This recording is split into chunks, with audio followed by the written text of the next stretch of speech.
Step 1. Welding in a messy shop is dangerous.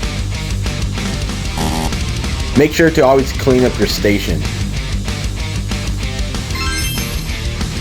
Step 2. Make sure ventilation is always on. Without ventilation, you're exposed to toxic fumes, which can both lead to short and long-term health issues. Now we can weld.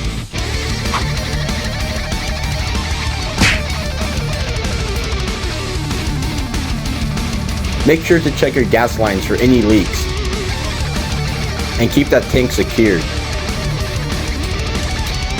The best way to search for leaks is to use soapy water to look for bubbles. Step 3. When you're done welding, always handle your metal with a clamp. And don't use your gloves to hold the metal either. Before throwing your metal in the scrap bin, always quench it first.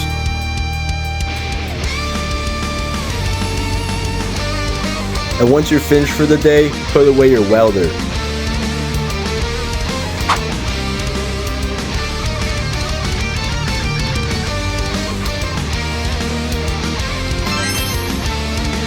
And one last tip, make sure your helmet isn't on grind mode.